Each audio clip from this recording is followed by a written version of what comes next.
Hi, this is Dr. Kelly, and we are in the last module related to gluten. Now we know why we want to stay away from it. What the heck do we do?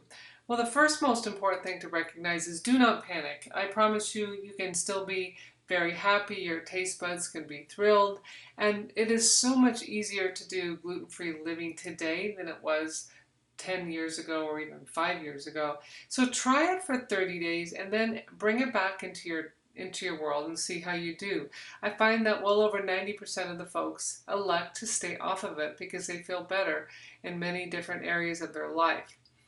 Now, all grains are not created equal. There are some that have gluten as a primary protein and some that do not. The gluten-free are the kasha, the same thing as buckwheat. Many of you have had buckwheat pancakes. Sadly, that's probably also had wheat flour in there, but you can make your own buckwheat pancakes easily enough and purchase flour to do that. Millet's another great grain that's a little nutty in flavor. Quinoa is much more popular in America today than it was even a few years ago. Of course, corn is gluten-free. Amaranth is a little tiny grain that comes from South America and has a lot of protein and very unique taste. Teff is a dark grain, also small grain, comes from Ethiopia. It has a little bit of a chocolatey flavor, and I really enjoy that. Now, some oats are gluten-free entirely and some are not, so you have to look at the package. And of course, rice is gluten-free, which is great. Now, the things that contain gluten, well, we know wheat does, and then barley, bulgur, spelt, rye, couscous, and kamut all have gluten, and then again, some oats. So just a matter of reading the labels and knowing what's what. Now, because the manufacturers are a little bit sneaky, they don't want to say gluten. They want to stay out of trouble with people who are wanting to reduce gluten in their diet. They put it in a lot of things, and they don't really indicate that, although it is always there in the label, because they have to, given a celiac person is going to have a severe reaction. And remember I said gluten is gluey, so it makes things stickier and thicker. You're going to find it in baked beans. Now, beer has a lot of gluten, but you can get gluten-free beer.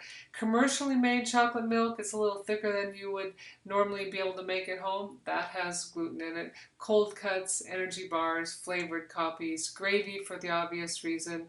The ice cream gets a little more smooth with gluten, as does the ketchup and the mayonnaise. Now, all of these things you can get without gluten, of course. The non-dairy creamer has a lot of gluten in it. Salad dressings can, veggie burgers can, vodka, soy sauces definitely have a lot of gluten, but you can get, again, all of this gluten-free. Weirdly, a lot of cosmetics have gluten for the creaminess and the ease of applicability, and lipsticks. Play-Doh, some of you may have been eating that as a child. That's definitely got gluten in it. Hair conditioners and certain supplements. So just take a look at the label. I don't get crazy with a lot of these things, but it's nice to know that some of these things that you're eating on a routine basis might be part of the problem.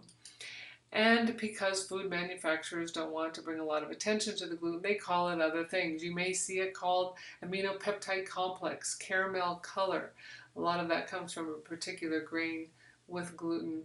Hydrolyzed malt extract, hydrolyzed vegetable protein, natural flavoring, that can be a cornucopia of lots of different things. Soy proteins, yeast extract, avena sativa, and brown rice syrup.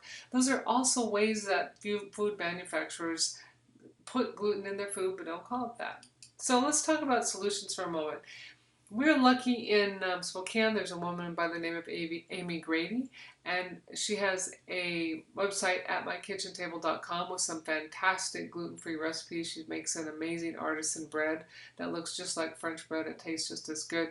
Some of the gluten-free breads that you can purchase commercially, good line is Food for Life, Udi and Rudy, and I promise you most of these breads must be toasted.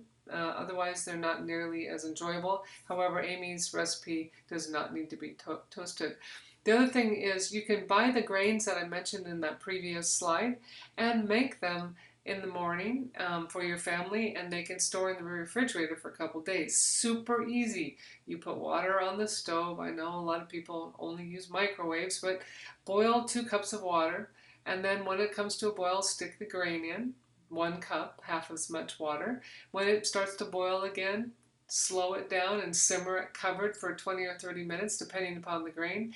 And when it's done, add a little butter, nut milk, nuts, raisins, berries, a little bit of maple syrup or honey, and it is truly amazing. And because it has a high glycemic index, it hasn't been processed, it's going to stick with you and your family for a long time, as opposed to eating a processed cereal first thing in the morning. So remember, this is going to take a little bit of planning so that you may shop once a week, read those labels, and cooking as a family. Probably the most important thing that we don't do a very good job of today is to delegate. Simply ask for your help. We have got to start teaching our children how to cook, or we're going to develop further and further challenging problems in the future. So listen, if your frustration of feeling not right, having pain, and all these other challenges are occurring, if those frustrations are greater than your challenge that you see here from this webinar of doing something new, you're in good shape. You can do this and take the first step and begin the process. So on to the next module you go. You have learned a tremendous amount of good information today, and I look forward to seeing you apply it. Thank you.